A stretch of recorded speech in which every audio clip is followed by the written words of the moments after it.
Assalamualaikum warahmatullahi wabarakatuh. Perkenalkan, nama saya Sabilillah Irdo dengan NPM 231506108. Di sini saya akan mempresentasikan untuk tugas buah sistem pakar, yaitu terkait sistem validasi KRS, yaitu sistem validasi akademik yang sudah dibuat, yang merupakan skema dari sistem adaptasi V-Class.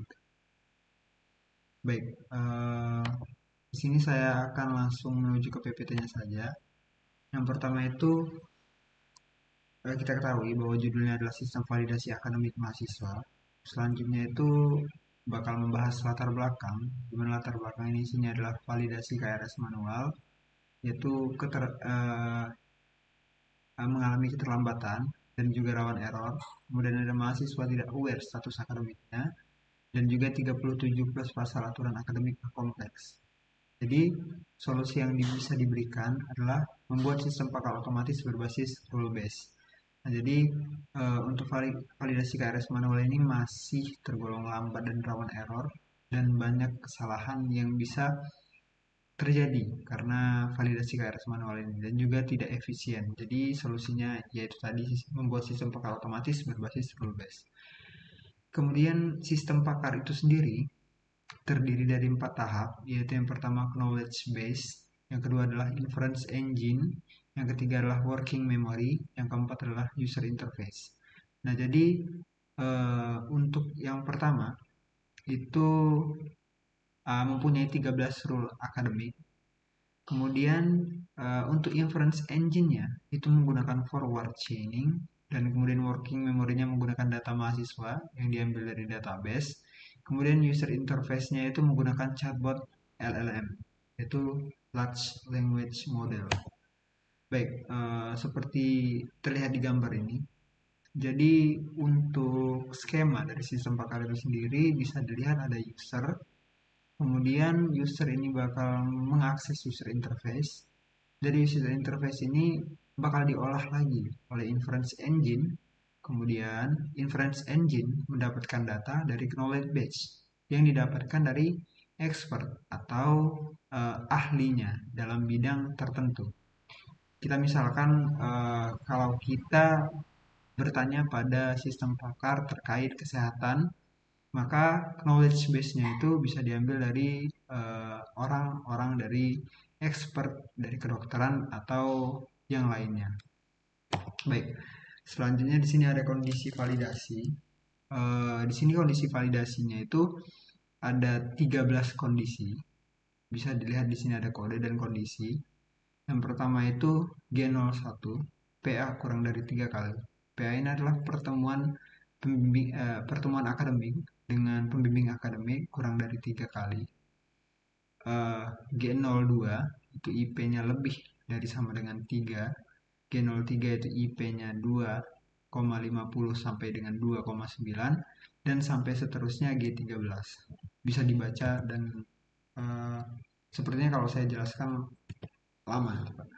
Baik, kemudian itu rules utama yang perlu kita ketahui di sini ada G01 sampai dengan G08 yang bisa dilihat di sini.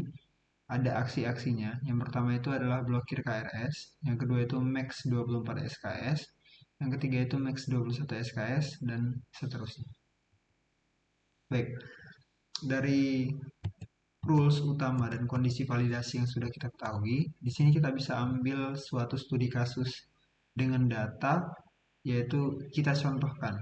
Ada Ahmad Rizky dengan NPM 2315061XXX, misal 1108 gitu.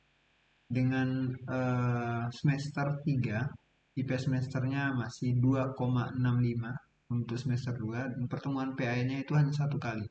Status UKT lunas, dan nilai D itu 2 MK, kalkulus RPL. Nilai D, MK-nya belum lengkap, itu 1 struktur data. Jadi kalau dari studi kasus yang kita dapatkan, maka bisa kita lihat dari proses inferensinya, dia bisa mendapatkan sanksi apa saja, dan bisa mendapatkan nasihat apa saja yang bisa diberikan oleh chatbot LLM yang sudah kita buat tadi. Baik, di sini bisa dengan dia mendapatkan sanksi blokir KRS karena PA-nya baru bertemu 1 kali. Kemudian beresiko juga dan kemudian nilai D-nya direkomendasikan untuk melakukan perbaikan. Baik, output sistem itu mungkin dari chatbot LLM akan menyarankan untuk membuat jadwal dengan 2 kali pertemuan PA dan max 21 SKS, kemudian menyelesaikan struktur data, kemudian memperbaiki nilai D untuk meningkatkan itu. Dengan action plan, itu minggu pertama adalah 2 kali konsultasi pembimbing akademik dengan menyelesaikan tugas, kemudian minggu kedua itu mengisi KRS dengan jumlah 21 SKS, yaitu mata kuliah wajib. Baik, di sini bisa dilihat untuk pengujian sistemnya. Kemudian ada manfaat sistemnya. Kemudian dari pengujian dan manfaat itu kita bisa ambil conclusion, yaitu adalah kesimpulannya. Yang pertama itu adalah rule based plus forward chaining, yaitu sangat efektif untuk melakukan validasi akademik dari sistem yang sudah saya buat sebelumnya ini. Kemudian ada sistem handle 13 skenario dengan 100% akurasi. Kemudian ada integrasi LLM, tingkatkan usability tanpa kurangi reliability. Maksudnya jadi LLM ini meningkatkan kemudahan untuk penggunaan tanpa mengurangi kayak apa ya, fitur-fitur tertentu. Kemudian menyiapkan hal untuk dikembangkan dengan memproduksi deployment. Baik, sekian presentasi dari saya. Mungkin itu saja. Wassalamualaikum warahmatullahi wabarakatuh. Terima kasih, Pak.